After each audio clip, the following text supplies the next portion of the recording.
Hello students, आज हम लोग शुरू करने जा रहे हैं बड़ा ही इंटरेस्टिंग चैप्टर अपने बोर्ड्स का which is thermodynamics. Okay, thermodynamics. Thermodynamics क्या होता है? थर्मो मतलब हीट, डायनामिक्स मतलब मोशन, है ना।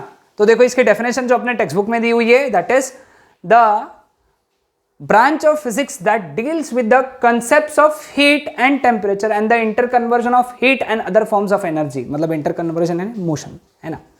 The branch of physics that deals with the concepts of heat and temperature, हाँ, temperature और heat के concepts and the interconversions of heat and other forms of energy। Interconversion किसका हुआ? Heat और अलग अलग फॉर्म्स ऑफ एनर्जी का।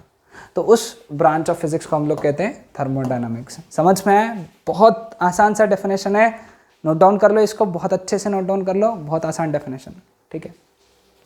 What is thermal equilibrium? Thermal equilibrium, thermal मतलब हीट, इक्विलिब्रियम मतलब रुकी रहना। ओके, तो क्या होता है thermal equilibrium? The two systems in thermal contact are said to be in thermal equilibrium। यहाँ था आइसिंग ऑन द केक है, बस सजाए हुआ है ना। Two systems in thermal contact are said to be in thermal equilibrium कब? If they do not transfer heat between them। Two objects having same temperature are always in thermal equilibrium। Okay, जब वो एक दूसरे के बीच में heat transfer नहीं करेंगे, okay, तो तब हम लोग बोलेंगे वो बॉडी कैसी है? थर्मल इक्विलिब्रियम में। और ऐसा कब होता है? जब दो ऑब्जेक्ट्स का टेम्परेचर सेम होता है, तभी वो एक दूसरे की तरफ हीट ट्रांसफर नहीं करेंगे। हीट ट्रांसफर कब होती है? जब एक ऑब्जेक्ट गर्म होता है और एक ऑब्जेक्ट ठंडा होता है, तभी हीट जाएगी। अगर दोनों सेम टेम्परेचर पे तो हीट इधर से उधर नहीं जाएगी। समझ में आया सबको ये कॉन्सेप्ट? तो ये कॉन्सेप्ट हो गया किसका? थर्मल इक्विलिब्रियम का। जीरोथ लॉ ऑफ थर्मोडायनामिक्स क्या है? Zeroth law, if two systems each are in thermal equilibrium with a third system they are also in thermal equilibrium with each other। बड़ा ही चिल्लर लॉ है, मैं तुमको समझाता हूँ। देखो यहाँ पे ये एक सिस्टम है ए, ये दूसरा सिस्टम है बी, ये तीसरा सिस्टम है सी। ए और सी थर्मल इक्विलिब्रियम में, ठीक है। वापस से ए बी और सी, दूसरे बार में ए और सी थर्मल इक्विलिब्रियम में, ओके। सी ए के साथ में थर्मल इक्विलिब्रियम में, बी ए के साथ में थर्मल इक्विलिब्रियम में। इसीलिए जीरोथ लॉ के हिसाब से बी और सी ये दोनों भी एक दूसरे के साथ में थर्मल इक्विलिब्रियम रहेंगे। इसको हम लोग बोलते हैं स्कीमेटिक रिप्रेजेंटेशन। क्या बोलते हैं इसको? Schematic representation of zeroth law of thermodynamics, है ना। समझ में आया सबको? स्कीमेटिक रिप्रेजेंटेशन, है ना, आसान था। Significance of zeroth law of thermodynamics, okay. The zeroth law enables us to use thermometer to compare the temperatures of different objects, है ना। zeroth law हमको क्या मदद करता है? किस में मदद करता है? यूज ऑफ थर्मोमीटर में। थर्मोमीटर यूज क्यों होता है? To compare the temperatures of different objects. कैसे? When we use thermometer, the thermometer and the object are in thermal equilibrium, है ना। कौन कौन? जब तुम थर्मोमीटर मुंह में डालते हो, ये पेन है, थर्मोमीटर डालते हो मुंह में, तो क्या होगा? वो थर्मोमीटर तुम्हारे बॉडी के साथ में थर्मल इक्विलिब्रियम में आ जाएगा। एंड जो टेम्परेचर थर्मोमीटर का रहेगा, फिर अब वही टेम्परेचर तुम्हारे बॉडी का रहेगा। बिकॉज द रीजन इज कि thermometer and object are in thermal equilibrium. Thus the temperature is defined on the basis of zeroth law of thermodynamics. इसीलिए हम लोगों ने टेम्परेचर को डिफाइन किया। अगले स्लाइड में मैं टेम्परेचर को डिफाइन करके बताऊंगा, मतलब बताऊंगा यानी जो टेक्स्ट बुक में दिया हुआ है वो डेफिनेशन बताऊंगा। समझ में आए? ये तीनों पॉइंट्स बहुत इंपॉर्टेंट है, नोट डाउन कर लेना है। Okay, next temperature. टेम्परेचर को कैसे डिफाइन करते हैं? The physical quantity that determines whether or not a given system is in thermal equilibrium is known as temperature. Temperature वो फिजिकल क्वांटिटी है जो बताएगी कि कोई ऑब्जेक्ट थर्मल इक्विलिब्रियम में है या नहीं। ओके, द फिजिकल क्वांटिटी, वैसे तो इसके बहुत सारे डेफिनेशंस है, कई डेफिनेशंस है, बट हमारे बोर्ड्स के टेक्स्ट बुक में डेफिनेशन क्या है? The physical quantity that determines whether or not a given system is in thermal equilibrium is known as temperature. Sorry, temperature. Okay, thermometry. Thermometry, okay, thermometry क्या है? It is the science of measuring temperature. Very simple, कितना आसान। The science of measuring temperature. And temperature कैसे गिनना है, किन units में गिनना है, किन स्केल्स में गिनना है, उनको कैसे कन्वर्ट करना है, That all comes under the heading thermometer। बस इतना ही है अपने सिलेबस में, आसान सा डेफिनेशन है ना। थर्मोडायनामिक सिस्टम, थर्मोडायनामिक सिस्टम क्या होता है? It is the collection or group of objects that can form a unit which may have ability to exchange energy with its surrounding, है ना। थर्मोडायनामिक सिस्टम क्या है? ये कलेक्शन है, collection or group of units. Unit की खास बात क्या है? ये क्या कर सकते हैं? इनके पास में एबिलिटी है to exchange heat with the surrounding, to exchange energy with its surrounding, उसको बोलते हैं thermodynamic system. Okay, important definition है, नोट डाउन करके रखना है इसको, बहुत काम का है, बोर्ड्स में आ सकता है। ओके, एक बहुत सिंपल सा डेफिनेशन है, ऐसी चीज, ऐसा ग्रुप ऑफ यूनिट्स जो एनर्जी एक्सचेंज कर सकता है सराउंडिंग के साथ में, उसको बोलते हैं अपन थर्मोडायनामिक सिस्टम। अब हो गया सराउंडिंग और एनवायरमेंट, जो भी सिस्टम को छोड़ के जितनी भी चीजें होती है, anything that is not the part of the system is known as surrounding. जो सिस्टम का हिस्सा नहीं है वो सराउंडिंग है। समझ में आया सबको? Anything which is not the part of the system is known as surrounding. Boundary, boundary यानी क्या है? बाउंड्री यानी वो चीज जो सेपरेट करेंगे सिस्टम और सराउंडिंग को। Okay, a surface separating the system from the surrounding is known as boundary. Okay, जैसे फॉर एग्जांपल ये सिस्टम, ये सराउंडिंग। ओके, तो लाल कलर से बनाएंगे हम लोग। तो ये जो चीज़ है,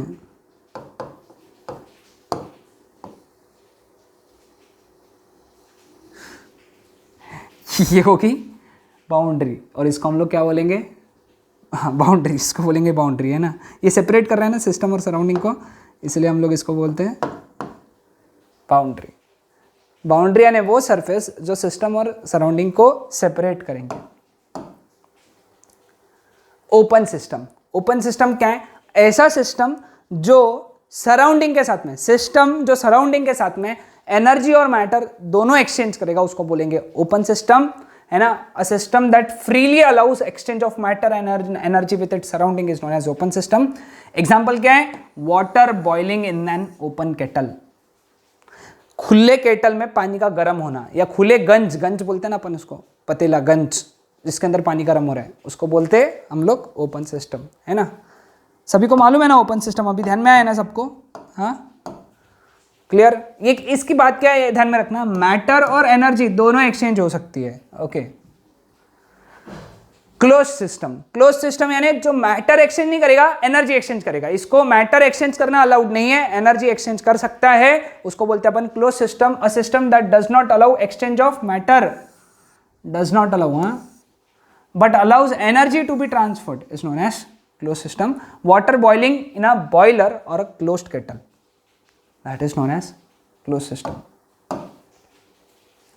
Isolated system, आइसोलेटेड सिस्टम यानी ऐसा सिस्टम जो ना ही मैटर एक्सचेंज करेगा ना ही सराउंडिंग एक्सचेंज एनर्जी एक्सचेंज करेगा सराउंडिंग के साथ में। Matter as well as energy जो सराउंडिंग के साथ में एक्सचेंज नहीं करेगा उसको हम लोग कहेंगे आइसोलेटेड सिस्टम। उसका एग्जांपल है water kept in thermos flask. Thermos के अंदर गर्म पानी जो रखा है वो आइसोलेटेड सिस्टम है ना। जैसे फॉर एग्जांपल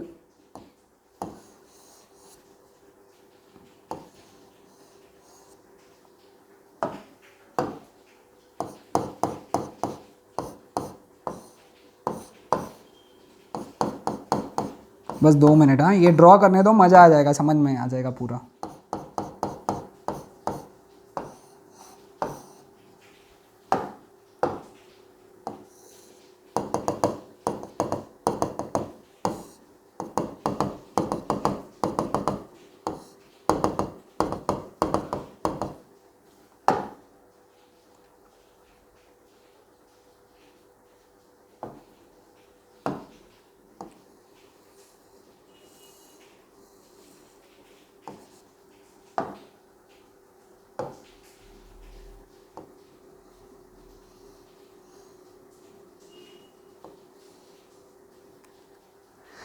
अब देखो यहाँ पे है ना, अब इस केस में इस केस में स्टीम बाहर जाएगी, मैटर भी जा रहा है बाहर और एनर्जी भी जा रही है, ये जो गर्म हो रहा है वो बाहर जा रहा है, ठीक है। इस केस में स्टीम जा रही है क्या बाहर?